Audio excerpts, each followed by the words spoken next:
2부 연구 발표의 사회를 맡게 된 건국대학교 김상희 교수라고 합니다. 저는 저희 오늘 이제 발표를 주관하고 있는 우리 문어기념사업회 부설 기관인 언해불전연구소의 연구위원회라는 이제 기구가 이제 설치돼서 거기서 이제 저희들이 언해불전에 관한 여러 가지 사업이라든지 아니면 그런 여러 내용들을 같이 연구하고 또 그걸 기획하고 하고 이제 그러는데 거기 좀 연구위원을 좀 맡고 있습니다. 예.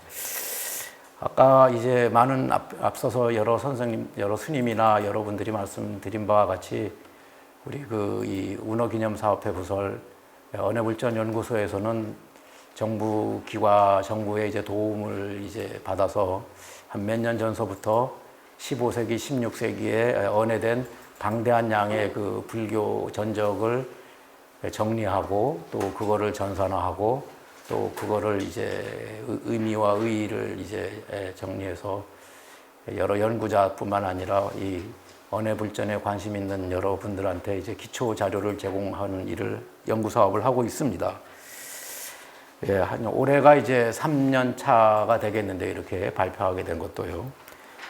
첫 해인 재작년에는 반야심경 언해에 대한 내용을 가지고 저희들이 봉은사에서 발표를 가졌고요. 그다음에 작년에는 이제 능엄경 언해의 내용을 가지고 봉선사에서 연구 발표를 가졌었습니다. 그래서 올해는 뭐 코로나 상황도 지금 상당히 좀 심각하고 좀 그래서 이렇게 조촐하게나마 법화경 언해에 대한 내용을 가지고 오늘 연구 발표를 이제 가지게 되었습니다.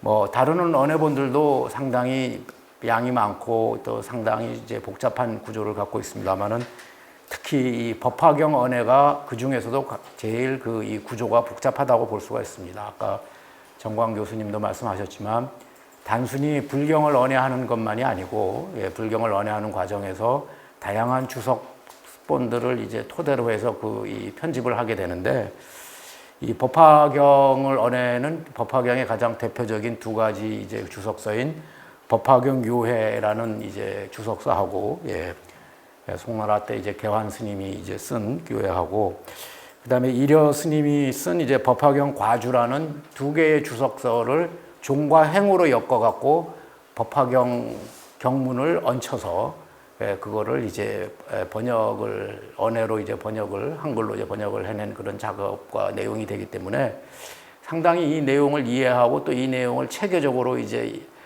정리하기가 쉽지가 않습니다. 그래서 이제 오늘 좀 2부에서 2차에서 발표해줄 오윤희 소장님의 이제 구조라든지 그 내용이 상당히 조금 좀 복잡할 수가 있고 하긴 하지만 가능하면 여러분들이 이해가 될 수 있도록 저희들이 노력을 해서 편집을 해보도록 하였습니다. 이런 이제 서론적인 말씀을 드리고요. 그래서 오늘 첫 번째 발표해 주실 분은 아까도 언급한 우리 이 언해불전연구소의 연구위원회의 연구위원장을 맡고 계신 이계왕 인하대학교 명예교수님이신 이계왕 교수님께서 앞으로 이제 언해불전이 이제 여러 가지 이제 이 문제도 있고 또 특히 현대의 이 번역이라든지 기존의 이제 여러 가지 이제 번역이라든지 한거에 비해서 한거와 이제 비교를 해서 좀 어떠한 이제 문제점들이 있고 또 이것을 좀 더 앞으로 어떻게 우리가 이거를 고민해 봐야 되느냐 하는 내용. 특히 우리 이제 이계왕 교수님은 일본의 불교라든지 혹은 일본 문화에 상당히 이 전공을 하신 분이기도 하셔서 일본에서는 일찍이 일본어로 여러 가지 불경을 이제 번역을 해냈습니다. 그걸 이제 구격 일체경이라고 일본 사람들은 얘기를 하는데요. 이제 일체경이라는 게 이제 대장경의 이제 다른 말이 일체경인데요. 그래서 거기서 말하는 구격은 일본어로 구격이라고 하죠. 이제 일본 사람들이니까요. 그래서 구격 일체경에서 이제 번역되고 있는 그런 형태, 그 다음에 현대 이제 여러 가지 우리나라에 이제 현대적으로 이제 번역하고 있는 그런 이제 상황, 그 다음에 언해불전에서 이제 번역하고 있었던 그런 내용, 이런 것들을 서로 비교해 가면서 번역의 어려움과 혹은 번역의 문제점, 그리고 이제 우리 언해불전 연구소에서 앞으로 이제 어떤 거를 주로 이제 연구 과제로 삼아야 될지에 대한 그런 방향 제시 및 이런 내용을 이제 발표를 해 주시겠습니다. 그러면 첫 번째 발표자이신 우리 이계왕 언해불전연구소 연구위원장님으로 소개를 하겠습니다. 예, 위원장이신 이계왕 교수님을 큰 박수로 맞이해 주시기 바랍니다. 제가 발표할 거는 뭐 이렇게 제목은 이렇게 거창하게 달아봤습니다. 언해불전의 이해와 연구 과제들이라고 이렇게 달아봤습니다. 이게 저한테는 참 안 맞는 그 주제넘은 주제이기도 하고 그래서 사실 좀 그렇습니다. 제가 이 문제가 처음에 이 언해불전에 대한 존재를 알게 된 것은 아마 고등학교 국사 시간이라고 생각이 드네요. 이때 이제 배운 바에 의하면 조선이 억부 숭유 정책에도 불구하고 여전히 조선왕조가 불교를 신앙했다. 왕실 특히 이제 신앙했었고, 그 다음에 훈민정 창제 위에 불경을 언해로 번역했다. 뭐 이런 내용이 있었던 걸로 기억을 합니다. 그로부터 제가 약 한 반세기 지난 2010년대에 언해불전연구소 오윤희 소장의 어느 날 언해불전을 전산한다. 뭐 이런 얘기를 들었습니다. 그래서 이제 그 뒤부터 언해불전에 대한 관심을 좀 갖고 됐지요.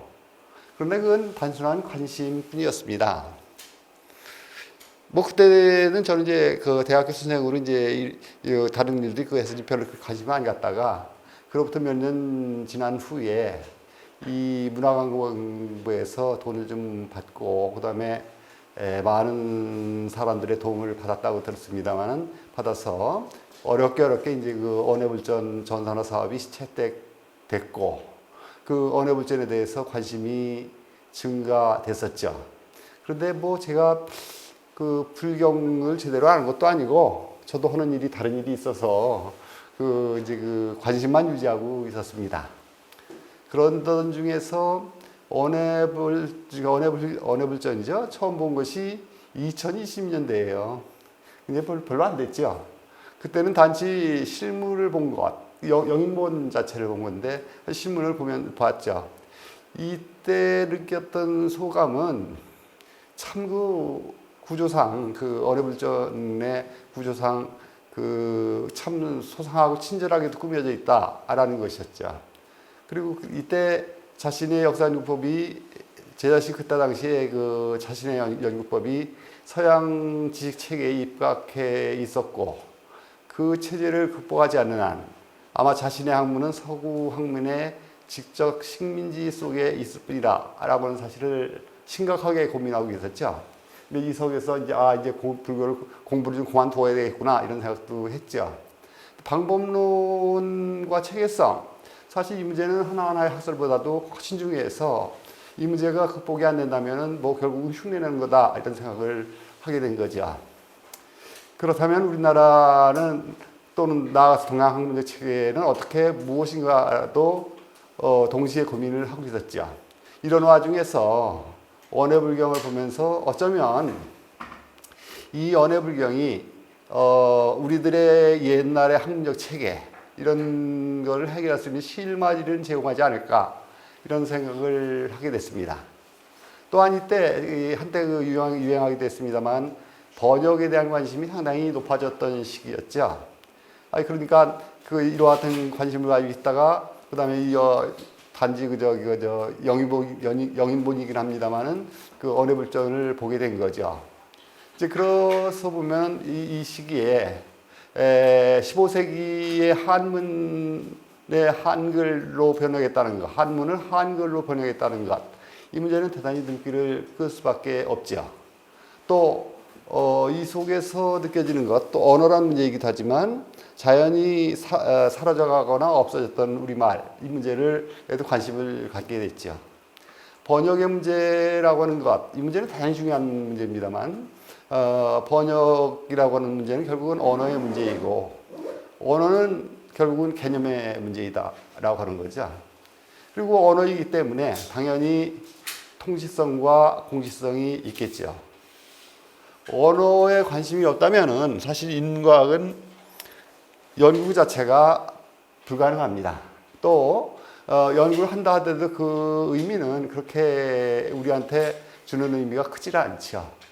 그런 의미에서 보면 국문학이라든가 소위 그 고전문학을 얘기하는 겁니다만, 저는 불교 철학 관계, 불교학 연구한다면 당연히 언해 불전을 연구하는 것은 필수라고 생각이 듭니다. 그러함에도 저는 뭐 과문한 탓이기 때문에, 여기 전공도 하지 않았기 때문에 과문한 탓인지 모르겠습니다만은 언해 불교에 관한 연구에 접하기는 매우 어렵습니다. 뭐 찾아보니까 훈민정 해례라든가 용벼 전가라든가 월인 천강기록이라든가 두보시선이라든가 뭐 이런 것들에 대한 연구는 국문학에서 좀 어느 정도 돼 있는 것 같았습니다. 그런데 가장 한글의 보고라고 얘기할 수 있는 언해 불전에 대한 연구는 뭐 별로 홍게 보이질 않아요. 그렇다면 우리가 언해 불전 연구를 통해서 무엇을 알 수 있을까? 라고는 문제야, 뭐 그 내용으로서는 기본적인 관계자들이죠. 국문학자라든가 불교 철학 또는 불교학 뭐 이와 같은 사람들이 연구의 목이겠죠. 근데 그와 같은 부분을 생각하면 국문학과 불교학이 제가 문외한이기 때문에 언해 불전에 대한 발표를 하거나 마음 먹는 것 이런 것들이 좀 그렇죠. 사실은 좀 주제넘다고 생각합니다. 그럼에도 불구하고 마음을 먹게 된 것은 법화경 언해를 접하면서 위 문제들, 여러 가지 위에 대한 얘기들입니다만 그 문제들에 대한 관심 또는 그에 대한 호기심의 발동이라고 보입니다. 그런데 위 문제들에 대해서 관심을 가지고 있으나 이 문제에 관해서 어떻게 특별한 어떠한 견해라든가 또는 특별한 어떤 뭐 방법이라든가 하는 것은 사실 가지고 있지 않습니다.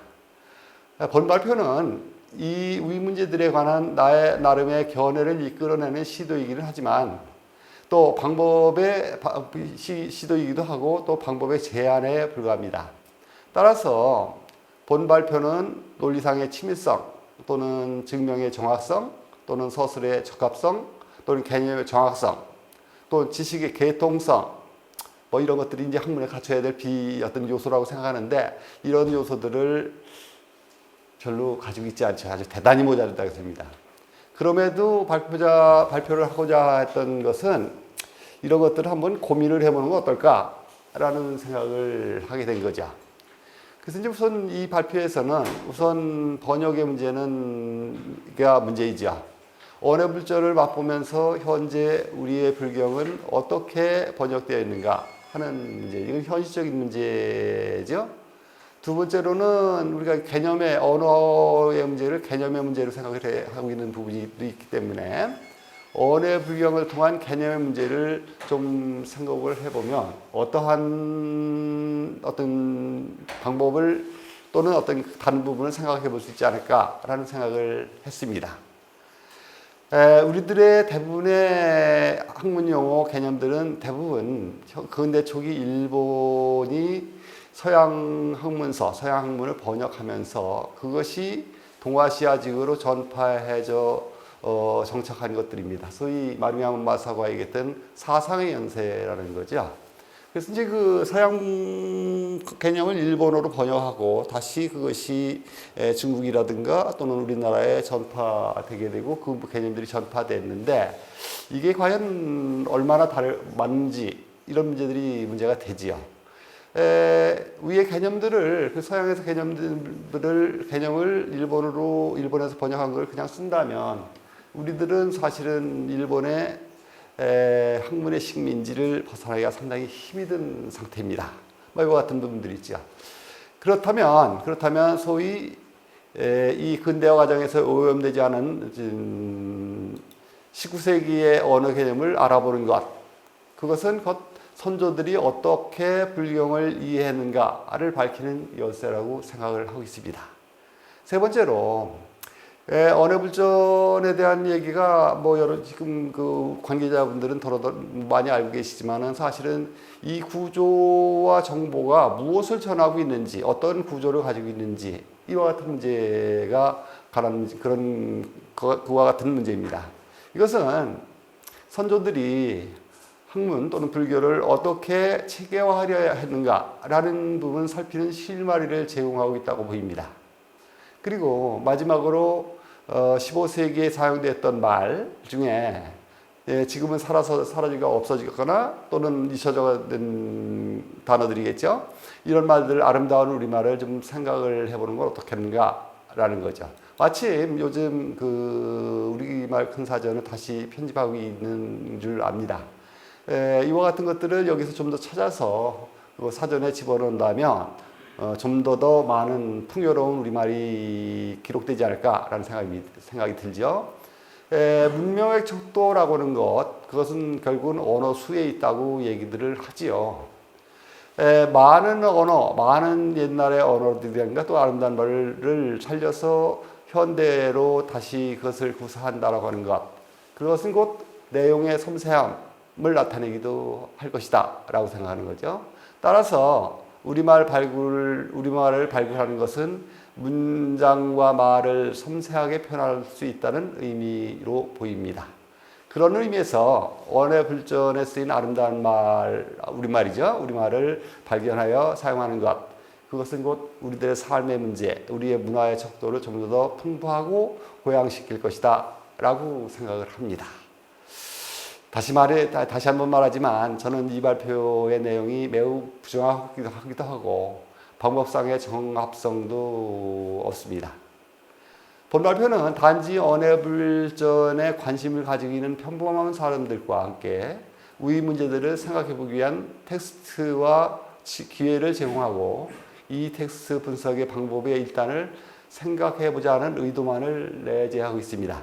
그러니까 여기에서 얘기되고 있는 부분이 뭐 여러 가지 옳다 그르다 또는 이와 같은 문제들은 사실 답변을 드리기가 상당히 어렵습니다.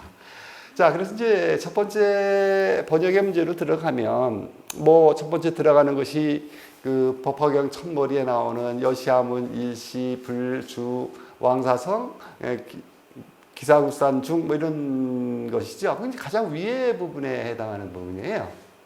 근데 이제 그 부분에서 보면 여시아문이라고 하는 부분이 항상 걸리죠. 여시아문이라는 부분이 항상 걸리는데 이게 우리나라 여기 밑에 보면 이와 같이 나는 들었다라고 우리나라 사람들이 번역을 합니다. 그런데 이 문제를 원문에서 찾으면 아문여시라고 하는 부분이 중화함에는 다 아문여시로 되어 있죠. 이 부분이 아주 간단한 것 같지만 사실 인도 이게 여러 가지가 있다고 아까 들었습니다만은 그와 같은 그 범어를 중국어로 변하는 과정에서 어떤 그 서로 다름을 나타내고 있는 것은 아닌가라고 생각한다면 이게 아문여시하고 여시아문이라는 것을 단순하게 그냥 볼 처지는 아니죠. 따라서 이 문제는 좀 생각을 해봐야 되겠습니다. 하여튼 그 여시아문이라고 하는 문제, 원문과 원문 사이의 서문 현상의 첫 번째 부분, 요 부분이 이게 이렇다라는 얘기죠. 이게 그냥 지나갈 수도 있는데 하여튼 뭐 좀 눈에 띕니다. 그래도 이 문제는 좀 생각을 해봐야 되겠다는 얘기죠. 그래서 요 앞에 부분, 법화경의 요 서품 제1에 나와 있는 부분을 뭐 여러 가지 우리나라에 현재 번역되어 있는 부분을 찾아봤죠. 근데 동국역공원 모평명학경의 인터넷판이에요. 이거 그 인터넷판에는 좀 그래도 좀 요즘 고쳤는지 좀 잘 나와 있어요. 그래서 이제 이 부분은 이와 같이 나는 들었다라고 하는 부분이 여시아문이라고 되어 있습니다. 그리고 어느 때라고 하는 부분이 일시라고 하는 부분이 되어 있는 거죠. 그 다음에 이 주라고 하는 부분과 이쪽 제일 되어 있는 구가 합해져서 함께 계셨다 이렇게 되어 있습니다. 이 부분은 뭐 이들은 다 알아니로서 모든 번뇌가 이미 다하여 다시는 번뇌가 없고 자신의 이로움을 얻었으며 그 다음에가 원문의 지인 제6결 심득자재라는 부분에 제6결에 해당하는 부분입니다. 이 제6결이 어떻게 번역되어 있는가라고 하는 부분이죠. 동국역공원의 번역에 의하면 인터넷판에 모든 존재의 결박으로부터 벗어나 이렇게 번역해요. 그러니까 제6결을 모든 존재의 결박이라고 해석을 했죠. 그다음에 심득자재, 마음의 자유로움을 얻다, 마음의 자재를 얻었다라고 하는 게 아마 그 원래의 한문의 표현 방법인데, 이 문제를 마음의 자유로움을 얻었다라고 표현되어 있습니다. 자재와 자유라고 하는 말이 사실 동격으로 같은 말로 지금 처리되고 있는 거죠. 이 문제도 좀 그렇습니다. 하여튼 간에 이렇게 동격 역경원에서 하는 묘법연학이라는 책이 있죠. 이 책은 참 아마 보급판이기는 하겠지만 아마 처음에 언제 번역된지도 잘 모르겠어요. 이 책에는 단지 뒤에 부분에 나와 있는 부분은 1989년 중판이라고만 나와 있어요. 이 초판이 없는 중판이 있는 거죠. 이 초판이라는 게 언제 써 있는지를 지금 모르고 있는, 그 부분을 기록하지 않은 거죠. 이건 사실은 우리나라의 출판계의 뭐랄까요, 좀 수치랄까, 아니면 노하우 기본 자체를 망각하고 있는 거다라고 보여지죠. 그러니까 그 초판이 표시가 돼 있으면 좋은데 그게 아닌 거죠. 근데 거기에 보면 이와 가치를 이렇게 내가 들었다라고 되어 있습니다. 물론요, 일시는 이 어느 때로 되어 있어요. 그 함께 계시다는 것은 그대로 되어 있죠.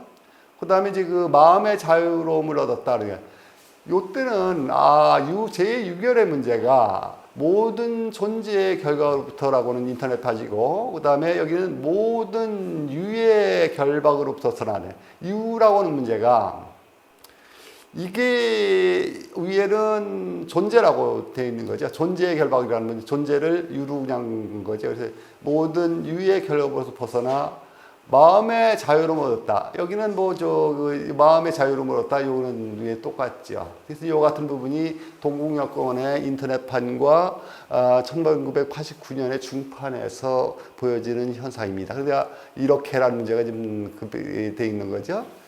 그래서 이제 또 찾아봤더니 구인사가 이제 묘법연학의 현대역을 달고 있습니다.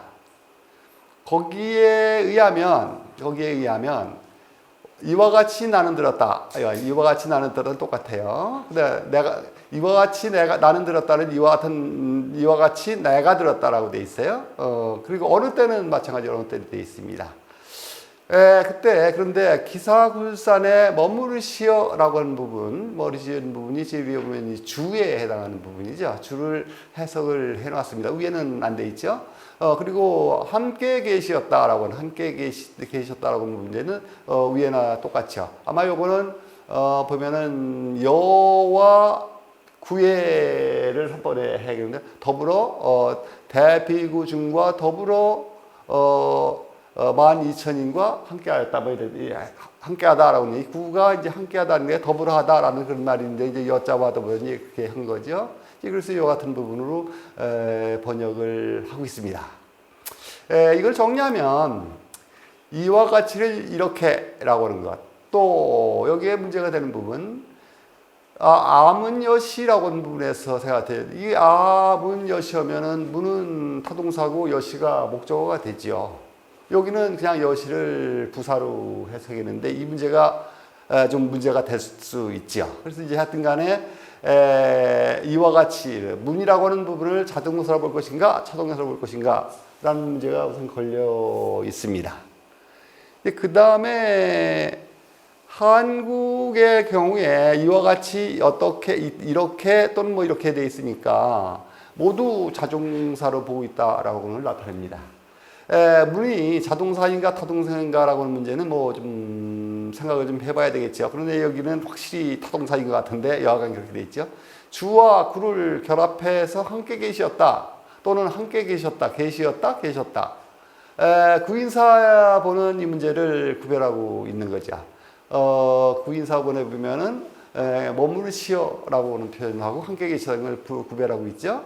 그 같은 문제들이 지금 되어져 있습니다. 그리고 이제 그 다음에 모든 존재의 결박으로부터와 모든 유의 결박으로부터라고 하는 부분이죠. 유를 존재로 지금 판단하고 있는 것 같아요. 그리고 이 모든 현상으로부터의 집착에서 마음의 자유로움이라고 하는 것, 마음이 자유자재로운이라고 하는 부분이죠. 이 문제는 요 문제를 생각하면 제1상 유에 대한 문제로서 아마 해석이 될 것이죠. 그다음에 혹은 이 유라고 하는 것이 현상으로라고 하는 표현이 될 수 있겠죠. 또 혹은 유를 해석하지 않고 그냥 유로 하고 있다거나 뭐 이와 같은 부분들을 지금 모든 현상이라든가 또는 그 모든 유의 결박이라든가 모든 존재의 결박 이런 식으로 되어 있죠. 근데 이게 참 가감한 노릇입니다. 저희들이야 불경에 대해서 뭐 그렇게 전문가도 아니지만 이게 민중한테 내보내는 거라면 이게 어느 정도의 통일성 뭐 이런 것들이 제공이 돼야 되겠죠. 그렇다면 이 문제는 현재 한국에서의 불경 번역의 문제점으로 충분히 지적하고도 남겠다라는 생각을 하고 있는 거죠. 하여튼 그런 것 같은 부분이고, 세종기념사업회가 역주 법화경이라고 하는 부분에 대한 문제를 가지고 요즘 전산화 작업을 하고 있습니다. 근데 원래 낸 책에 의하면 이 부분을 제일 위에 이 부분을 해석을 한 부분이 이렇게 돼 있죠. 요거는 그러니까 원래 언해 법화경에 나와 있는 부분을 그냥 따온 거예요. 그래서 그 같은 부분을 이가 탄일 내 듣자오니 한때죠. 한때라고 하는 부분이 돼서 주하야라고 하는 구별을 하고 있습니다. 그 다음에 그 여자와 더불어서 큰 여자와 더불어서 구자를 한대 이 뜻이니 이렇게 돼 있죠. 그리고 여기서도 제2의 결이라고 하는 제2의 결이라고 하는 거죠. 모든 유의 결로 해석하는 거죠. 앞에 보면은 모든 현상의 유 이런 얘기들이 나왔어요. 이제 여기는 그냥 제2의 결이라고 되어 있습니다. 그런 상태이고. 그다음에 마지막에 자윤이 이런 얘기로 이렇게 여기에 보면은 그래서 마음의 자유로움을 얻었다든가 자제하다 이런 그러니까 자제를 전부 다 마음의 자유로움을 얻었다라고 하는 자유로움으로 해석했는데 여기는 그대로 자제를 그대로 썼습니다.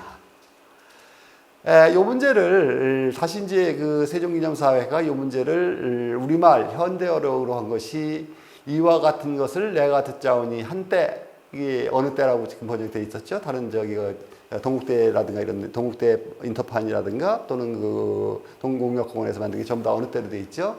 그리고 여기도 마찬가지로 위에를 그대로니까 머무르시오 이렇게 했다는 이게 제2의 결을 그냥 모든 유의 결 이런 식으로 한 것이죠. 그리고 마음의 자제함을 얻었다 이렇게 표현을 하고 있습니다. 그런데 이 부분이 좀 문제가 되죠. 여기에 이 문제가 이렇게 한글로 표시를 하고 있습니다만,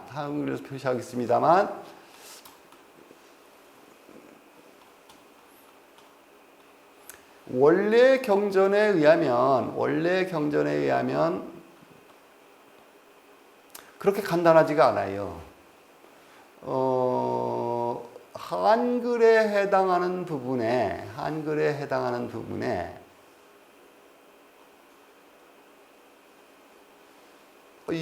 없네요. 여긴 없네요. 다른 걸 봤으면 좋겠는데, 조금 좀 기다려 주시겠어요?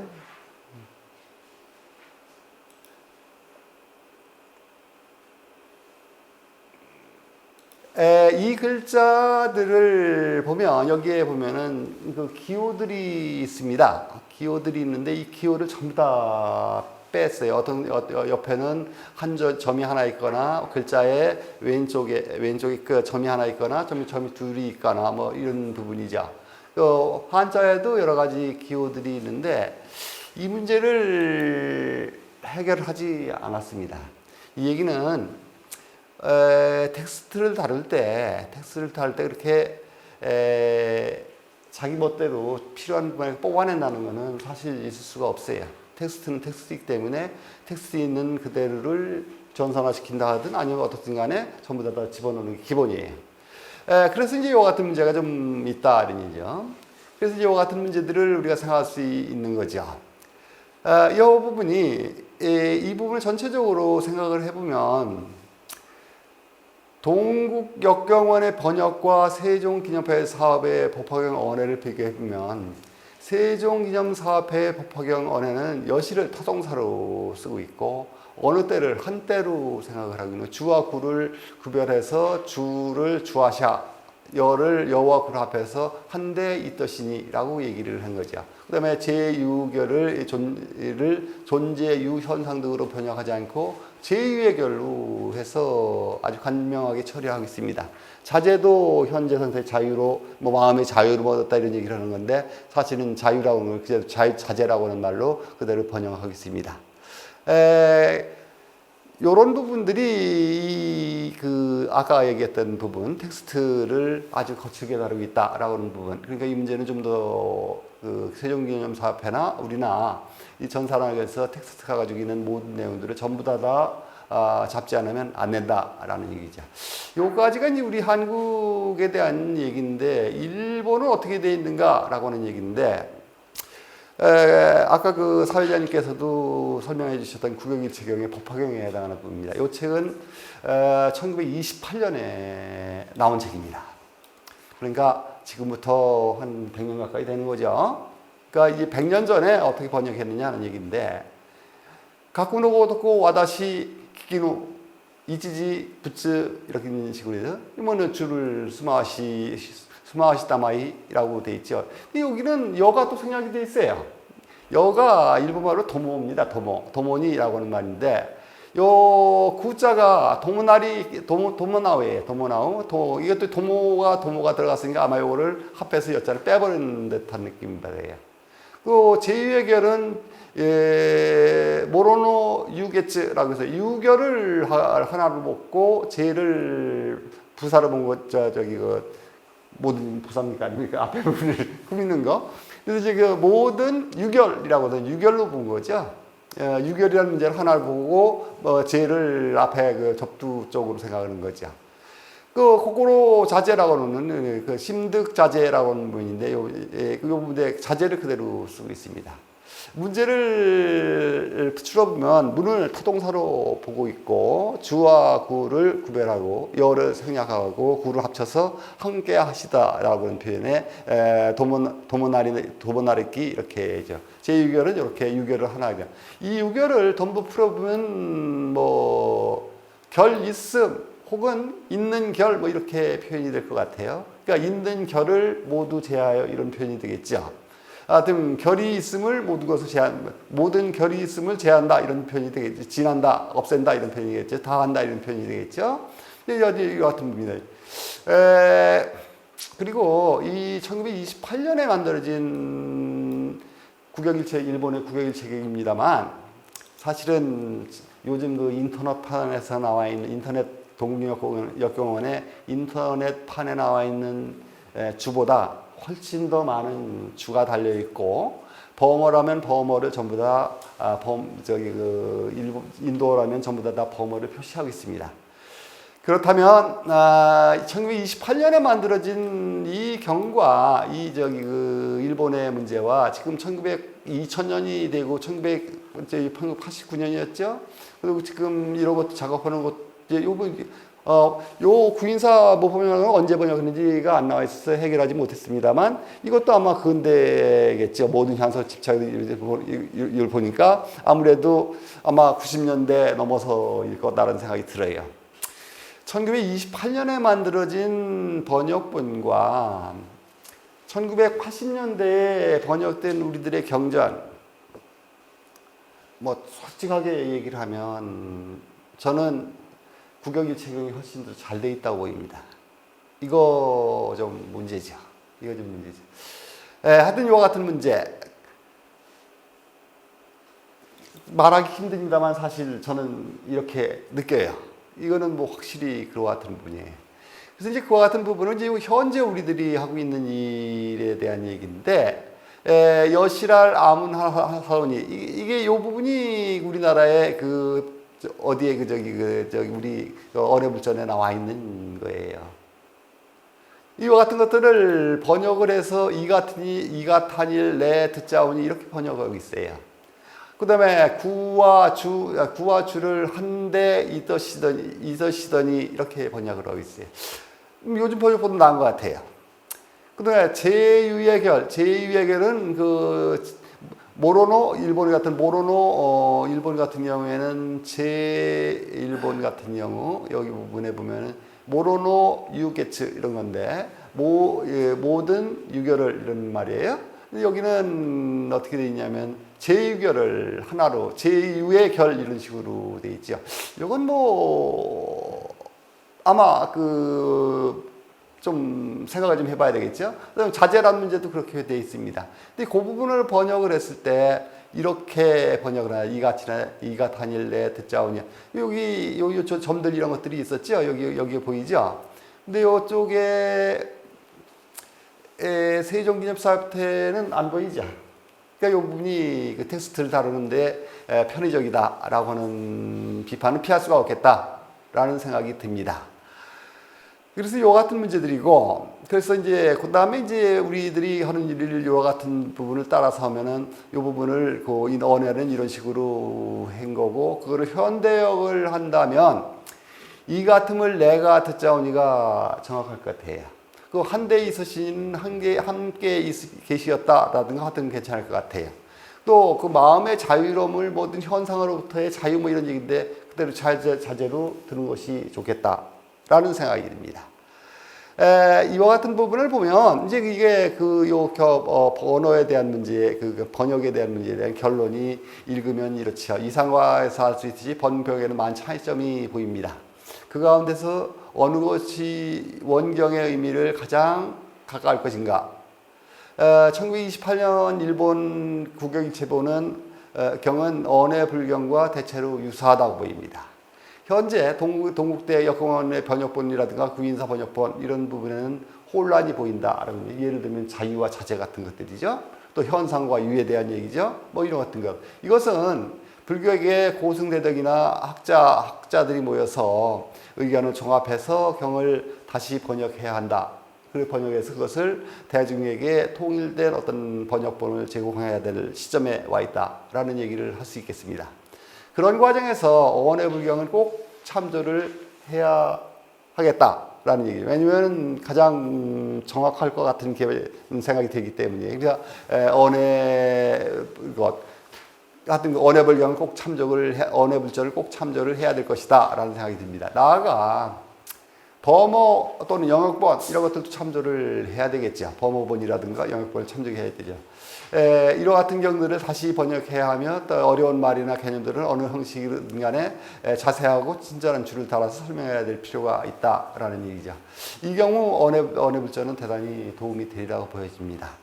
이것이 지금 현상적으로 보이는 우리들에게 보여지는 번역의 문제점이라고 보여지고 새로운 일을 하지 않으면 안 될 것이다 라고는 생각이 듭니다. 그 다음에는 아까 했던 언어에 대한 얘기를 했는데 그래서 이제 저도 이제 좀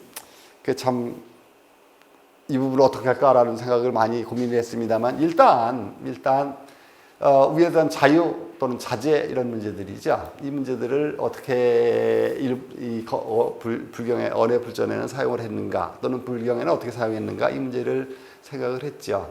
그래서 이제 자유라는 문제를 우선 한번 찾아봤습니다. 금강경 오가해라는 부분에 보면 여기 출전을 정확히 달지 않아서 좀 그렇긴 합니다만 요런 레거 자유인이라는 말이 있어요. 그게 오직 일단의 공이 있어서 고고감이 자유로울 뿐이니라 뭐 이런 말이죠. 이제 그 문제를 어떻게 표현하냐면 이 자유라고 하는 말을 요 부분에 대한 자유를 표현하기를 우리나라 언의 불전에는 오고감이 제 주변할 따름이니라. 참 난감하죠. 이 주변이란 말하고 자유란 말이 지금 같이 쓰이는 건데 그때 이와 같은 자유를 제 주변으로 번역하겠다. 이게 뭐 사실이니까 어떤 주변으로 이제 주변이라는 의미가 정확하게 무엇인지라는 문제는 좀 문제가 되죠. 그래서 이제 우리말 큰 사전을 제가 찾아봤습니다. 그랬더니 요 말을 이제 자유란 말을 주변이라는 말을 놓고 주변이라는 말 여기서 지금 이 부분이죠. 이 부분을 놓고 금강옥에 근거해서 주변은 자유 독단, 주변하다를 자유하다 또는 독단하다 이렇게 쓰고 있어요. 그러니까 이 자유라고 하는 부분이 자유라는 제 주변이라고 할 때 이 자유를 주변을 자유란 말로 다루는 거죠. 뭐 분명히 우리나라의 글에는 주변과 자유를 같이 쓰고 있는 건 맞습니다.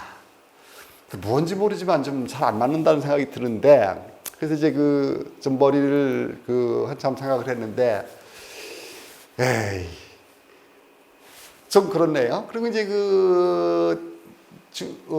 주변이란 말을 또 설명하기를 두rum손 이런 말이에요. 그래서 이 두rum손이 일이 뛰어나게 잘 처리하는 솜씨 이렇게 또 동의어를 처리하고 있네요. 하여튼 우리말 큰사람이 그런 식으로 지금 전이가 있어요. 근데 뭔지 조금 좀 이해하기가 좀 어려워요. 그래서 생각을 해보니 이것도 맞는지 틀린지 모르겠어요. 우리 말에 주변멸이 없다라는 말이 있죠. 유가 우리 변하는 현상은 뭐 우리 국민학에서 일반적으로 인정하는 현상이기 때문에 뭐 그러니까 주변을 주변으로 변화한 것은 아닐까라는 생각을 일단 하고 그다음에 이게 주변멸이 없다라는 말이 있죠. 이럴 때는 주선하거나 변통하는 수완이 모자라다, 부족하다, 없다라고 들으니까. 그러니까 주변이란 말은 이런 부분에 수완이 있다 이런 말이 되는 거죠. 그래서 이와 같은 부분에 주변이란 말은 결국은 주선이나 수완 혹은 솜씨가 뛰어남을 의미하는 말로 되는 거죠. 즉 자유는 자신의 요 말을 요 부분을 우리가 상상력을 발휘해서 요 부분을 인정한다면 자유라는 것은 자신의 수완 혹은 주선 또는 솜씨 뭐 이런 것들을 의미한다고 보여집니다. 이렇게 생각을 해보는데 이게 맞는지 틀린지 잘 모르겠어요.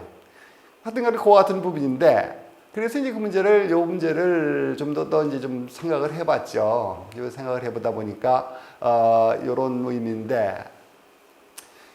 이 자유와 독단이라는 문제가 지금 무한 긍정의 의미로는 사용되지 않는다는 거지. 그러니까 주변이라는 말을 사용할 때 항상 무언가 앞에 조건들이 따라간다라고 하는 말이죠. 그래서 이제 이 자유와 독단이라는 문제가 주체의 조건, 한정성, 상황 속에서 기능하는 조건, 한정, 상황 속의 자유와 독단이다. 그러니까 자유와 독단이라는 말은 결코 자유라는 말이 결코 모든 제약으로부터 벗어난 자유나 독단이라는 의미는 아닌 것 같다라는 얘기죠. 뭐 제일 위에 올라가서 보면 아라한이니까 이렇다라는 얘기죠. 아라한의 경지가 되니까 어디 갔죠? 아라한이니까 이렇게 됐다는 얘기지 조건 없이 그저 자유라든가 이런 표현이 되지 않는다는 거죠. 어떤 조건이 꼭 들어간다라는 얘기가 되는 거죠. 그래서 그 문제를 나름대로 생각해서 맞는지는 몰라요. 어디였나요? 이와 같은 부분에 주체 조건 이와 같은 한정성 상황 속에 기하는 조건, 한정 상황 속의 자유와 독단 뭐 이런 의미로 보인다는 거죠. 그러니까 결코 모든 제약과 억압에서 벗어난 자유나 독단을 의미하지는 않는 거로 판단이 됩니다. 아마 이 문제가 생각보다 어려운 문제라고 보여져요. 그 문제를 다른 말로 표현하면 자유라고 하는 거, 주변이라는 걸 같다고 생각을 하고 일단 이 문제는 명사와 동사로 함께 사용이 되죠. 그리고 그와 같은 것은 마찬가지 동사로 사용되든지 명사든 간에 주체가 일정한 조건 속에서 그에 어울리는 행위, 그냥 이제 그 수완이라는 문제 또는 뭐 솜씨라든가 이런 것들을 생각한다면 어울리는 행위 또는 걸림없는 것, 상태죠. 치우침이 없는 것 또는 편견이 없는 어떤 상황 또는 결정, 의지, 행위 이런 것들을 의미한다고 보여져요. 그러니까 자유라는 문제가 요 부분을 생각하면 이런 식으로 사용이 될 것이다 라는 얘기죠. 그 다음에 이제 또 마찬가지로 금강용어가의 신용이 자유하며 이건 또 동사로 쓰인 예를 지금 찾아낸 거예요. 신한 용이 주변 다우며 뭐 이런 말이죠. 이게 주변하다라고 하는 거 자유와 같은 말로 이제 사용을 하죠. 근데 마찬가지로 주변과 자유를 같이 사용을 하고 있죠. 다만 이곳에는 자유가 형용사 뭐 주변답다, 주변다우며 이런 말이니까 형사로 사용되고 있죠. 그런 부분을 생각해서 중서의 주변다와라는 의미는 자유로우며 주변성 있으며 주변으로 번역하죠. 주변이 있으며라고 하는 거죠. 그 우리말 선생님이 주변답다는 말은 자유 독단이라면 요어 됐죠. 주변답다는 거 자유와 독단이라면 자유와 독단의 주체가 상황이 있으며 위와 같이 위에서 언급했듯이 자유 독단의 의미는 조건에 규정되는 의미의 자유와 독단이라고 생각을 할 수 있겠습니다. 그 다음에 마찬가지로 이제 예를 찾아본 거지. 서원을 자유하여, 이것도 동사의 부분이에요. 여기 형용사의 부분이고 동사로 사용하고 있다는 거죠. 표묘 거dum을 주변하여 라고 하는 거죠. 서원을 자유하여 라고 한 거죠. 그래서 제 주변, 이마 자유를 주변으로 바꾸면은 그 표묘 거dum을 주변하여 라고 번역이 되는 거죠. 이때도 마찬가지로 자유와 주변이라는 것은 규정된 속에서 어떤 그 조건에 규정된 상태의 의지에 따라서 무엇을 행위한다라는 의미로 판단을 할 수가 있는 거죠. 물론 자유하야라는 문제가 지금 동사를 사용했으니까 행위라고 한다는 부분을 의미한다, 행위한다는 말을 의미한다라고 해야 되는 거죠. 그 다음에도 이제 찾아보면 이런 그 왕의 변화가 일체 자유하니, 아마 형용사의 문제겠지만, 오고 가며 변화함이 일체를 제하노니. 여기 이제 제하노니. 주변하야라는 것이 지금 들어와 있는데, 동사로 들어와 있죠? 주변하야라는 문제가 제하노니예요. 뒤에 문장에서 보면, 왕의 변화가 일체 자유하니라고 할 때, 자유인이라고 할 때, 자유인이죠? 자유인이 할 때, 일체를 제하나니, 이렇게 표현하는 거죠. 그러니까 주변하다라고 하는 것이 제가 한다라는 의미죠. 주변한다가 제가 한다, 지가 한다, 이런 의미가 되는 거죠. 지하고, 그런 식으로 지금 표현이 되어 있습니다. 결국 이제 그 문제를 이렇게 이제 한다면 이렇게 제하는 이런 부분이 이쪽과 마찬가지로 자유라는 것은 어떤 그런 조건에 규정된 제한된 행위다라고 판단이 되는 거죠. 그러니까 모든 촉박과 억압으로서 벗어난 것으로서의 자유를 불교에서는 의미하지 않는 것 같다라는 거죠. 능엄경도 찾아봤어요. 능엄경. 능엄경 타더니 역부족하야 심수명료하나 역부자유하다니 이런 말이죠. 이게 문제가 보면은 이제 힘이 자제하다, 자제치 못하다라는 말이죠. 그러면 이거는 이제 자유란 말이 지금은 뭐로 바뀌어 있습니까? 자제란 말로 동의어로 지금 사용하고 있는 거죠. 이거 참 해결하기 어려워요. 자제하라는 것과 자유하다는 것이 똑같은 의미인가? 라고 하는 부분이죠. 하여튼 힘이 자제하지 못하니라고 하는 말들에 자유, 이거 자제로 지금 보고 있습니다. 그 밑에를 그래서 더 찾아봤더니, 그 찾아보는 과정에서, 아까 얘기했죠? 같은 부분들이 나왔다는 얘기죠. 이곳에서도 가고미 자유하야라는 말이 가고미 자제하야라는 말이죠. 그러니까 자유와 자제를 동시 같은 의미로 지금 사용하고 있는 거죠. 자유와 자제를 같이 자제를 번역하고 있는 거죠. 같이 사용하고 있는 거죠. 이 문제도 좀 생각해 보면 왜 자유와 자제인가? 그건 같은가라는 문제죠. 이제 그 문제가 이제 자유라는 부분이 대체적으로 형용사 또는 동사 또는 주체라고 하는 측면이 있다고 그런다면 자제라는 것은 조금 다른 의미인 것 같다는 얘기죠. 그래서 보면은 위에서의 자유를 조건에 규정되어 자신의 의지에 따라 무엇을 행위한다 또는 그런 상황을 의미한다고 했죠. 그렇다면 조건에 규정되어서 자신의 의지에 따라 한 행위, 그럼 이제 동사이죠. 이제 자유한 경우, 행위를 한 결과의 상황, 행위한 상황의 근거로서 나타난 상황으로서 자제라고 하는 부분이 보이죠. 왜냐하면 자유와 자제가 같이 쓰인다라고 하는 부분은 결국은 행위라고 하는 부분과 그 상황이라는 문제가 나타날 때 자유와 자제라는 문제가 자유와 자제가 혼용되어서 또는 같은 의미로 사용되고 있는 것은 아닌가라는 생각을 하는 거죠. 그런데 그렇다면 자유의 상황 또는 결과로서 자제는 뭐 특별하게 다른 말을 번역할 필요가 없는 상태입니다.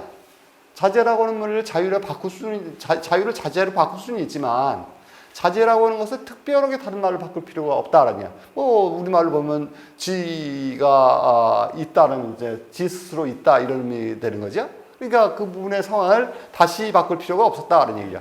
그러니까 자제란 말은 일체 다른 말로 번역을 하지 않습니다. 그러니까 자유와 자제의 관계가 그렇다는 얘기. 그래서 자제라고 하는 부분도 열심히 찾아봤죠. 그랬더니 이쪽에 이건 처음 문제 나오는 거죠.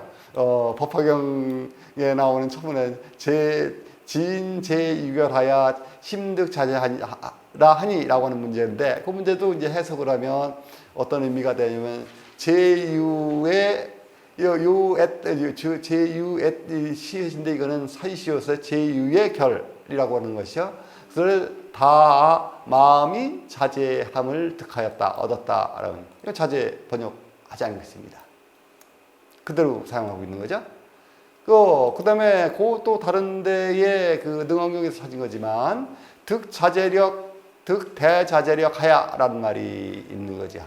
여기도 요게 큰 자제력을 얻어서예요.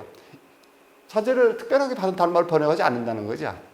이 부분도 자제에 관계되는 부분에 이쪽 위에 부분에 보면 미진 불국하야라고 하는 부분인데 이때도 입이라는 문제가 동사할 때 그 결과로서의 동사의 행위가 나타나는 그 결과가 자제다라고 하는 표현이죠. 즉 자제란 말은 주체가 어떤 행위를 한 결과의 상황, 현상 속에서의 주체의 실존 혹은 능력 이런 것들을 의미하는 것 같다 이게. 그래서 이제 보면은 또 이와 같은 문제를 또 자유자재란 말이 또 나오잖아요. 이 자유자재.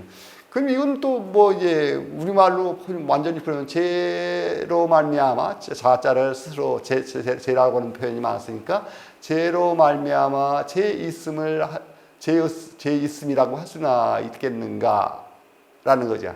그러니까 죄로 말미암아라고 하는 왜 주변하라는 말하고 똑같은 주변하다는 말이죠. 그래서 위에 자유와 자제를 이해를 통해서 자유자재를 풀면은 어떨까라는 문제인데 이 문제가 15세기의 말로 풀으면 제 주변하여 자제하다라고 되는 거죠. 주변이라는 문제가 주변이라는 문제를 어떤 조건에 규정된 결정, 행위, 의지 혹은 결과로 보면 그 결과 주체의 실존 혹은 상황이 되지는 않을까라는 문제죠. 자유자재를 합해서 뭐 그렇게 보이는 부분이 있습니다. 그러니까 자유자재가 사실 경에 많이 나오는데 이게 무조건 이해할 것이나 어떤 상황 속에서 벌어진 일이 아니냐라는 얘기를 하고 싶은 거죠. 여하간 저는 이걸 보면서 뭐 이 앞뒤를 전부 다 살펴는 봐야 되겠습니다만 뭐 언뜻 봐서 이 정도의 얘기가 되는 게 아닌가라는 생각이 들어요. 이거는 일종의 뭐 분석을 하기 위한 방법이기 때문에 맞는지 틀린지는 저는 몰라요. 그다음에 인연, 연기 뭐 이 불경을 뭐 연기가 전부인데 이게 참 어렵죠. 그래서 이제 이 부분을 이제 좀 찾아봤더니 능언경에서는 명심지사, 망인, 연진하야 이런 표현이 나오네요. 그래서 이 부분을 펴서 마음 밝힐 사람이 거칠이 뭐 이 망자를 거칠이라고 써요. 연진을 알아 이렇게 돼 있어요. 그리고 그 문제에 여기에 연에 대한 설명을 할 때 연은 붙으시오, 지는 뭐 이게 뭐죠? 저기 먼지라는 의미죠. 먼지라는 의미죠. 그래서 지금 요 문제가 뭐냐? 연은 붙으시오라고 하는 표현입니다. 그러니까 연은 붙습니다. 이런 말이죠. 연이라는 문제를 우리들이 뭐 따라서 하는 건데 한 붙음이다라고 번역을 했네요. 그 다음에 또 찾아보면 이쪽에 발묘명험이 정차경 연기다라고 돼요. 연기다라고 되어 있어요. 근데 이 부분을 해석에 미묘히 밝고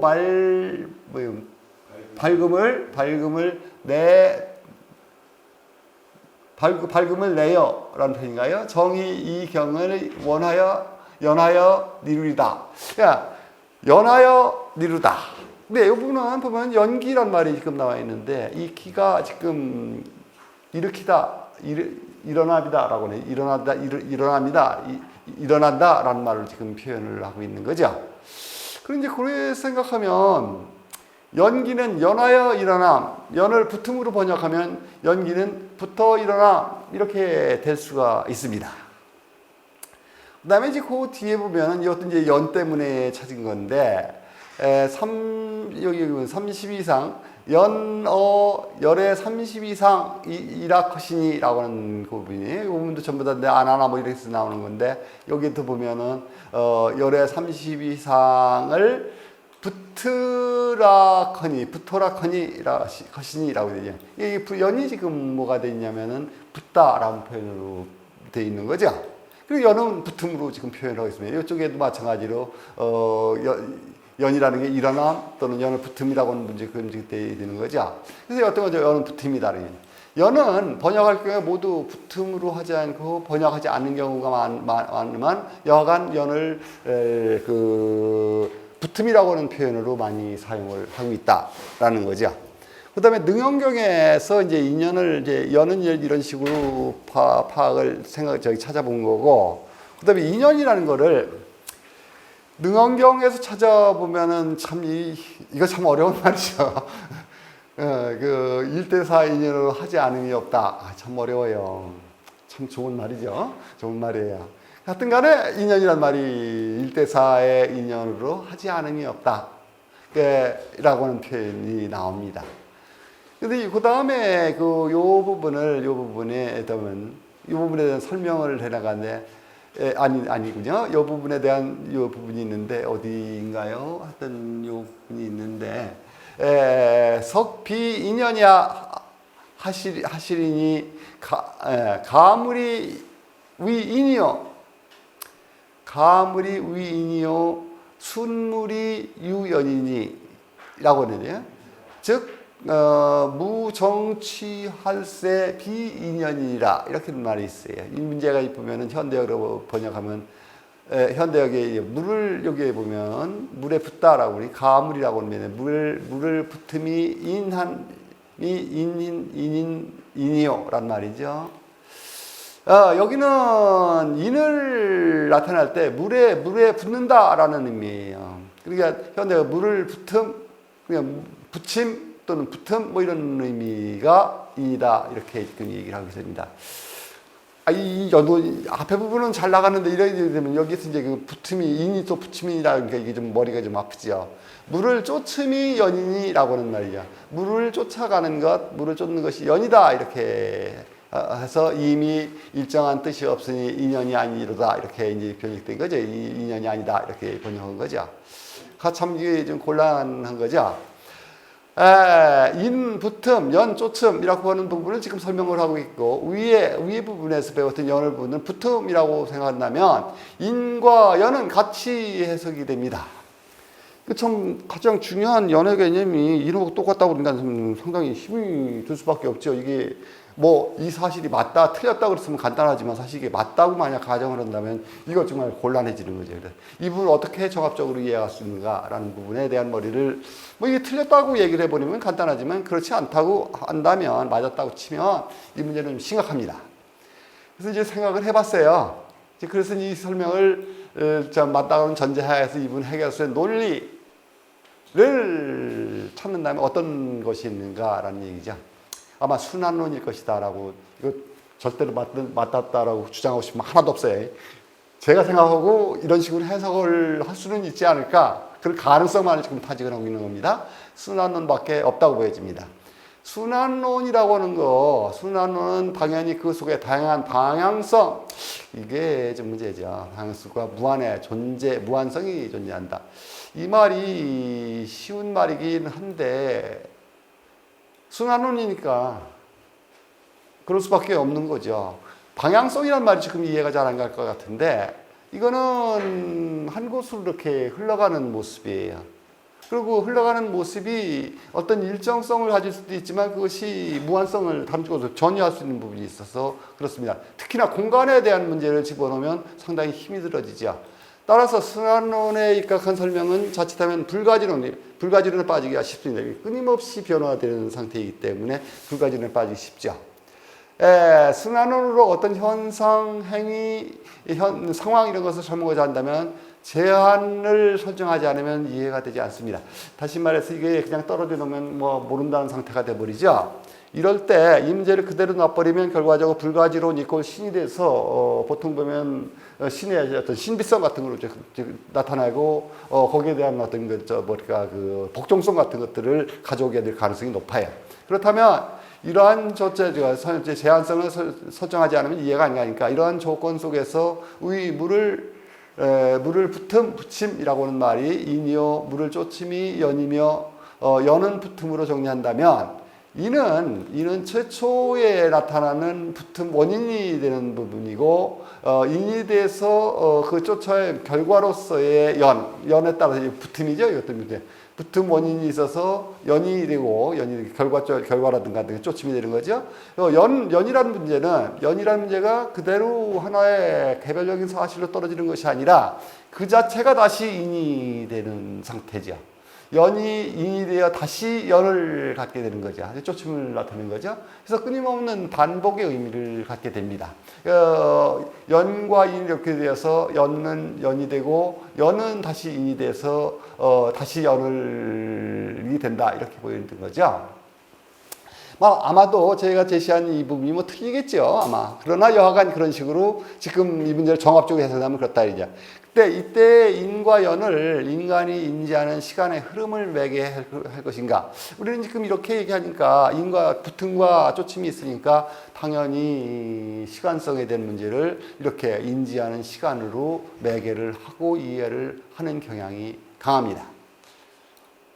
근데 이게 꼭 그렇게 봐야 될 것인가는 다시 생각해야 돼요. 왜 그러냐면 현재의 시간적 흐름을 파악하는 방법이 과연 현재로서 현재를 이해하는가? 이 문제는 이미 철학적으로 그렇지 않다라는 사실들이 이미 나와 있죠.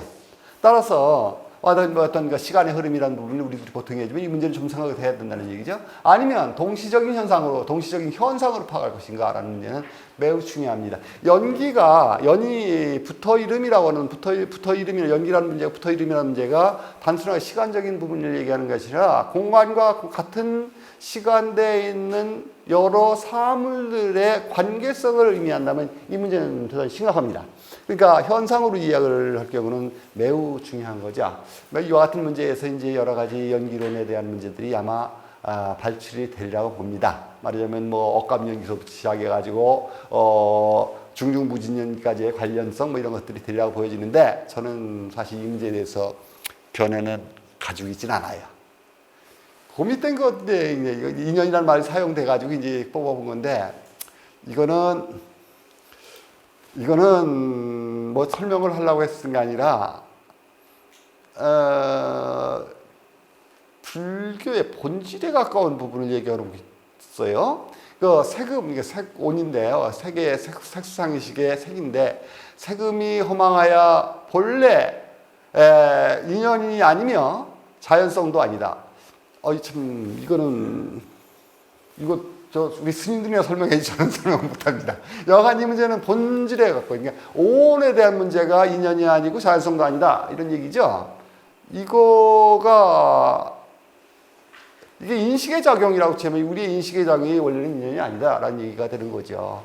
그 다음에 또 밑에 들어가면 이 긍학에서는 육근 안이비설신도 똑같은 입장으로 설명을 해요. 안입이 시고로 당지하라. 안입이 허망하야 본래 본 비인연이며 비자연성이라. 그러니까 온과 육근이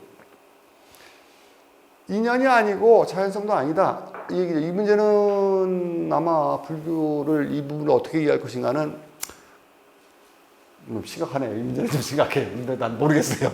약간 그렇다 이런 얘기죠. 근데 이제 그래서 이제 또 찾아보면은 인연 소생 소이도 인연 소생법이라고 할 때 이런 도로 니르되 이런 도로 말하되 인연으로 난 바의 법을 이렇게 하고 보면 소생법이라는 부분이 이렇게 돼 있죠. 이런 부분에 인연이라는 문제가 되어 있습니다. 하여튼 표현에는 인연으로 난 바라는 부분을 법을 이렇게 난 바의 법을 이렇게 번역을 하고 있습니다. 도는 도가 이런 도로가 아니고 이런 단어가 소이고 이런 대로 이런 대로 이르다 말을 하다. 예, 하여튼 뭐, 잘못했다는 거는 뭐, 어떻게 잘못할 수 있으니까, 그건 저한테 다치지 마세요. 나는 불교에 대해서 아는 바 없습니다. 그러니까 하여튼 뭐, 볼 때 그렇다는 얘기죠. 이제 글자로 볼 때, 파악할 때 그렇다는 얘기죠. 연기란 말도 이제 그 찾아봤더니, 뭐 이런 부분을 해석을 돼. 연은 붙으시오, 기는 이르시다. 니시 붙어야 되는 얘기죠. 그러니까 뭐 연은 붙다라고는 말 앞에도 소용이 됐죠. 기도 일어난다는 말 앞에 돼 있죠.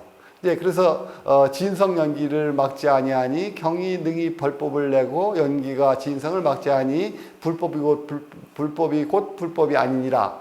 근데 그 부분에 대한 설명을 이쪽에서 이제 연이라는 문제. 연은 붙음이요, 기는 일어납니다. 이렇게 연은 붙음이요, 기는 일어납니다라고 이렇게 표현을 하고 있는 거죠. 그 다음에 이 부분을 전부 다 이제 해석을 하면, 인연 붙음, 뭐 이런 순환과 관련해서 인이 일어나 연이 붙이고, 연이 인이 되어 다시 일어나서 연이 된다. 즉, 순환론으로서의 기는, 이때 이 기는 인도 그런 어떤 성격이 있는 듯 싶은데, 현상과 행위의 상호 유발성, 동기성, 뭐 이런 것들 같다는 얘기죠. 뭐 그것도 해석이 좀 그래요. 기가 일어난 결과일 것 같기도 한데 여하간 뭐 이 기를 설명하는 게 유발성 또는 어떤 그런 그 결과성 뭐 이런 것들로 생각이 되는 거죠. 하여튼 그 현상의 연결성을 나타내고 있거나 상호 시간의 전후의 시간과 동시 시간 간의 공간의 방향성, 이것도 좀 어려운 말이긴 해요. 하여튼 간에 저도 잘 모르는 말이기도 해요. 방향성 쌍방향이든 다방향이든 간에 그와 같은 부분이 이 연기란 말에 내재되어 있다. 라는 부분은 생각합니다. 이 부분도 뭐 서의 뭐 연기라는 문제를 따라서 뭐 이렇게 돼 있으니까 그런 같은 부분들이 지금 나와 있죠. 하여튼 간에 지금 연기, 연인 뭐 이런 분들이 조금은 그 철학적으로 또는 논리적으로 설명이 돼야 되지 않을까라는 생각을 좀 합니다. 개념은 이거 이외에도 엄청나게 많겠죠. 불교의 개념들이 여러 가지가 이런 것들을 나름대로 정리를 할 필요가 있겠다라는 생각이 들죠. 그 다음에 언해불경 속의 정보인데, 이거는 우리 오 수장이 훨씬 더 잘 얘기를 할 거예요. 저는 이제 소개하기 위해서 그런 건데, 이 부분이 과목, 그 원문이죠, 경이죠. 그 다음에 표평 과주 한문으로 되어 있습니다. 그 다음에 경문에 대한 언해, 요건 경문은 요 원경의 언해예요. 그 다음에 법화경 요해가 있고, 법화경 요해의 언해, 요 언해 속에 협주 같은 것들을 포함하고 있습니다. 그래서 예시를 보면 그 어떤 여시아문화 때 제1장에 보면 문사가 있고 설법 지처 이런 얘기들이 써 있습니다. 이건 전부 다 이런 식으로 써놓습니다. 이 문제를 하면은 결과적으로 이 문제는 과목들을 빼내서 정리하면 불경의 내용의 구조와를 불경의 내용과 구조를 일목요연하게 알 수가 있다는 얘기야. 즉 불경을 읽을 때 이 과목들을 참조한다면 경이 어디에 어떤 내용들이 있는지 이런 것들을 오해 없이 읽을 수 있겠다라는 거죠. 원문은 뭐 이런 거죠. 이런 식으로 표시되어 있죠. 이건 뭐 설명할 필요가 없는 거예요. 그 다음에 과주입니다. 과주가 이게 참 보배예요. 여시자, 그러니까 여시아문의 여시라고 하는 것이라고 하는 거죠. 이게 소문지 법체다를 그럼이다 이런 말이죠. 그 문제 여시를 설명하는데 얼마만큼 하냐면 이만큼 설명하고 있어요. 여기까지. 여시 하나를 설명하는데 여기까지 설명을 하고 있는 거예요. 이 얘기는 여시라는 게 대단히 중요한 것이고 어떤 그 하나의 개념을 이 내용을 이런 식으로 설명을 하고 있다는 얘기죠. 아문하죠. 여시 아문할 때 아문자라고 하는 부분인데 여기 아문한다도 이런 식으로 설명을 해놨죠. 물론 한문으로 돼 있어서 좀 어렵습니다. 그런데 여기는 다 표시 안 했습니다만 여기에는 요 부분에 여시자하고 동그라미가 있죠. 그 다음에 끝날 때 종지형 뭐야 이게 그저 뭐지 그저 종지형 그저 뭐 이게 종지를 나타내는 기호가 확실히 돼 있습니다. 그래서 보면은 여기 가운데에 있고 그다음에 끝날 때는 확실히 끝내는 거죠. 여기도 마찬가지로 요 문제가 끝날 때라고 하는 것들라든가 이런 것들을 이렇게 표시를 해놨습니다.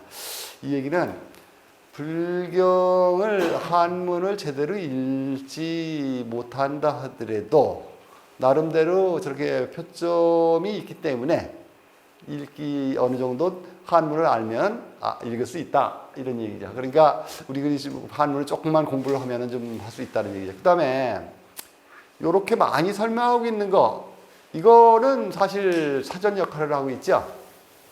그 여시라는 부분이 이렇게 설명하고 있다는 건 사전의 역할을 하고 있는 거죠.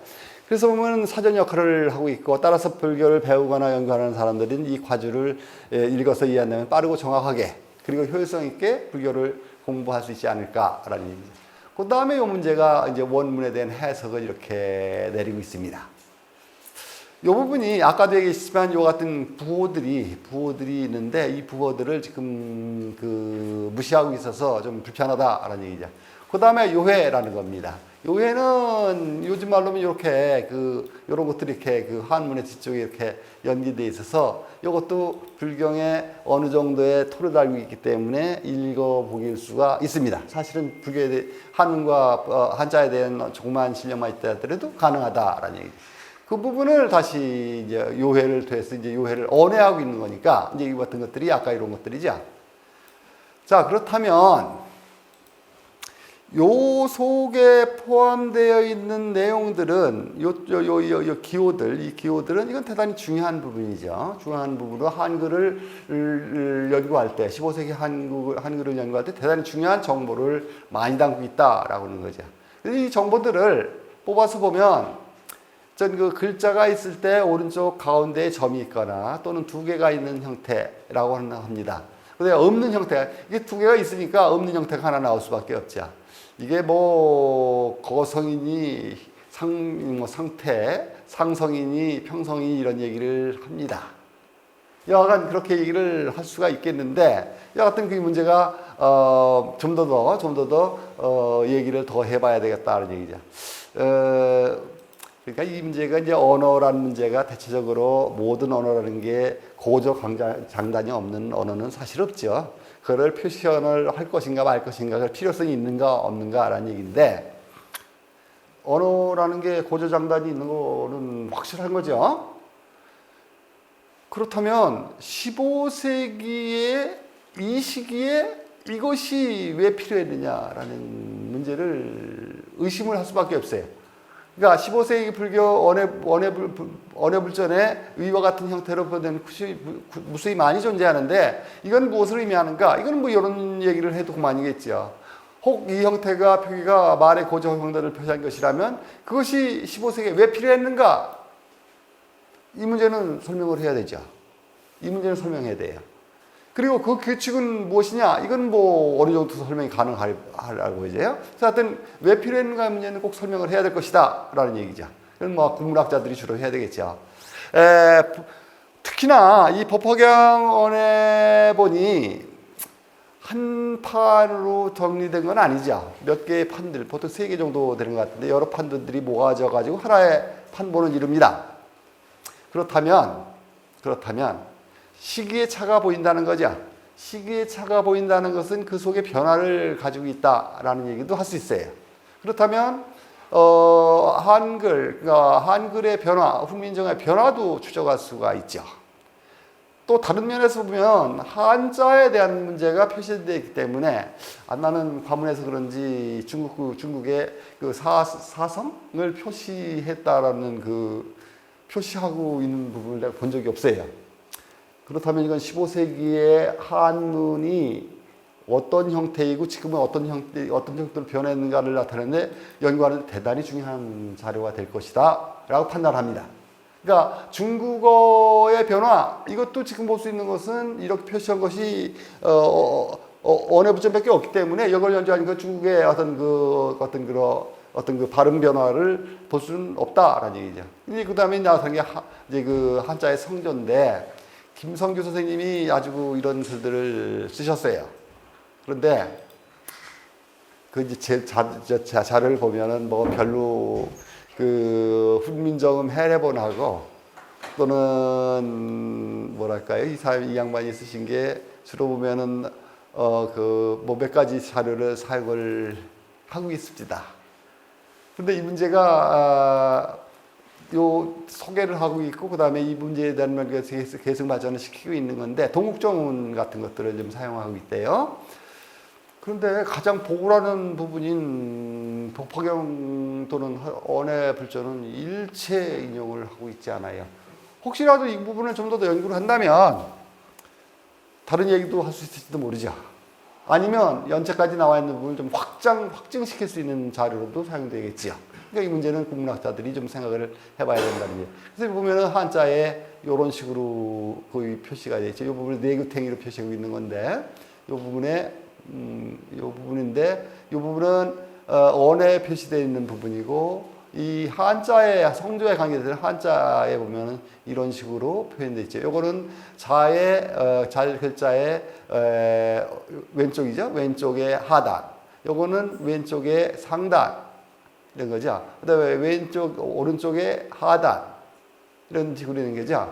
그 다음에 어디 뭐 또 하나 있을 것 같은데, 근데 아자의 경우는 그렇지. 이제 그 같은 아자 다른 것도 있어 보이는데, 요 부분에 요 위쪽에, 그러니까 글자의 사귀에 뭔가를 표시하고 있다라는 얘기, 사성이라고 얘기를, 이 양반들의 얘기는 그런데, 그건 저런 판단의 기준을 갖지 못합니다. 야간 그분들을 판단이니까 믿어야 되겠죠.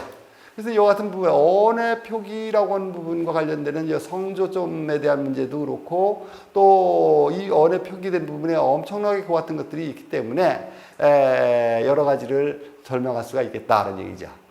그래서 이제 이 문제를 특히 현재 사용하는 학문 또는 일상 언어와 15세기 그것들의 개념의 차이, 이런 것들을 명확히 한다면 우리의 고전을 이해하는 데도 상당히 도움이 될 것이다 라는 얘기죠. 일종의 개념사적 정리가 가능합니다. 그 다음에 언어론의 전화, 이 언어론적 전회란 말이 꽤 한때 유행을 했어요. 요즘은 잘 안 하네요. 그 언어론의 전회라는 문제죠. 전회 또는 전환이라고 그러는데, 이와 같은 부분의 문제를 통해서라는 얘기죠. 또 다음에 이제까지 구축된 부분의 학문의 탈구축화 작업 등이 우리 고전을 통해서 이런 고전에 대한 이해를 상당히 풍부하게 할 수 있는 가능성이 높다라고 지금 판단이 됩니다. 안 해봐서 몰라요. 그 다음에 이 문제는 사실은 오윤희 선생이 제공해 준 얘기인데, 이 우리말의 아름다운 우리말이라는 문제를 생각하면서 오윤희 소장한테 가져온 거죠. 이 문제가, 그러니까 지금 우리들이 언해불전을 하면서 우리들의 옛말들이 표로 정리를 하고 그 문제 중에서 이제 이 오 소장이 일부를 정리한 건데, 이제 그런 보면 이게 가잘비다라는 게 비유한다라는 말이죠. 그래서 이와 같은 것들이 쭉 이제 정리가 어느 정도 됐는데, 이게 어디까지 재밌느냐 하면은 꽤 돼요, 사실은. 이 정도 꽤 됩니다. 그래서 이 문제가 잠깐. 그래서 이와 같은 부분이 있으니까 이 부분들을 살렸으면 좋겠다. 여기서 사용되는 아름다운 부분을 살렸으면 좋겠다. 라는 생각을 합니다. 그리고 그 같은 것을 현대어에 맞게 잘 사용을 한다면 아름다운 말이 되고, 또한 어휘수도 좀 늘릴 수 있겠다. 이런 얘기를 하게 되는 거죠. 근데 아름다운 우리말이라고 하는 부분에 대한 문제를 이런 식으로 정리했으면 좋겠다는 얘기고, 나오면은 사실 뭐 안 해도 그만인데, 여하간 이게 제가 좀 불편해서 이걸 좀 읽어야 되겠어요.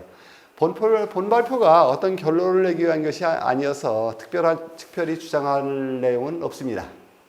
또한 텍스트의 분석의 친밀성이나 논리성이 그렇다고 해서 약하고 또는 별로 배울 것도 없을 것 같습니다. 그러나 다양한 방법과 분야에서 언해불전 연구의 필요성은 감지되었으리라고 생각이 듭니다. 또 정보화 시대에 맞게 텍스트의 전산화의 필요성, 물론 그렇죠. 정보의 공개, 전산화의 필요성만 아니라 정보를 공개한다는 거, 이거 대단히 필요합니다. 근데 우리나라의 일이라는 게 이게 잘 안 돼요. 동국대학교에서는 제대로 된 거 다 본 적이 없어요. 그러니까 팔만대 저기 뭐 전선화 그 저기 그저 안고 있습니다. 이건 도대체 무슨 까닭인지 모르겠어요. 하여튼간에 이 보잘것없는 발표도 원해부전연구소가 전산하여 제공한 정보를 바탕으로 아까 능력이라든가 이런 것도 제가 다 볼 수는 없죠. 그러니까 이것도 전부 다 전산화 과정에서 얻어진 결과로 그걸 참고해서 끌어낸 거예요. 제공한 정보를 바탕으로 했으나 아쉬운 점은 범호 영어본 이런 것들을 좀 비교하는 게 좋다라는 얘기죠. 사실 범호본이나 영어본의 열람은 현재도 가능해요. 다만 우리 언해부전연구소사위 이것들까지는 아직까지 정식으로 확장을 시키지 않아서 그럴 뿐이죠. 이 부분에 대한 부분은 앞으로 연구의 수행 과제라고 보여지죠. 한편 언해불전에 대한 연구가 각 분야, 각 주제에서 아주 빈약하다는 점입니다. 국문학 분야에서의 면모 텍스트에 대한 관한 연구를 제한하면 방대한 언해, 특히 언해불전에 관한 연구는 뭐 전무에 가깝다라고 보여지죠. 제가 들봐서 그런지는 몰라요. 그런데 아마 맞을 겁니다. 즉 국문학의 발전을 위해 언해불전을 대상으로 한 연구가 아주 시급하다. 그리고 불교 공부에 가장 편리하고 입시적인 총합적인 텍스트인 텍스트가 언해불전이라고 보입니다. 그럼에도 뭐 죄송하지만 불교를 공부하시는 스님네, 불교학을 공부하시는 학자님들, 또 불교에 관심이 있다고 하는 많은 신도님들도 계시지만 사실 언해불전에 대해서 별로 신경을 안 쓰는 것 같아요. 대단히 유감스러운 일이죠. 이분들 중에 언해불전의 존재와 가치를 몰라서 그런 경우도 있으나 알면서도 관심이 없다면 이것은 태만한 겁니다. 부디 언해불전에 대한 많은 관심을 좀 기울여 주셨으면 하는 생각이 드네요. 요건 이제 뭐 자료죠, 자료들입니다. 요거는 문광부에서 다 따온 거예요. 그래서 보면은 이렇게 돼 있죠, 이렇게 표시가 되어 있는 부분들이죠. 여기 보면 아까 얘기했던 부분들이 전부 다 이 부분을 바탕으로 해서 정리한 거고, 이 부분도 한 뭐 서너 페이지밖에 안 돼요, 사실은. 그러니까 많은 부분이 나오겠다는 생각이 드는 거죠. 저는 게을러 가지고 몇 개 안 했지만 사실은 좀 더 받쳐내면 여러 가지가 아마 나올 것이다 라는 판단입니다. 이상입니다.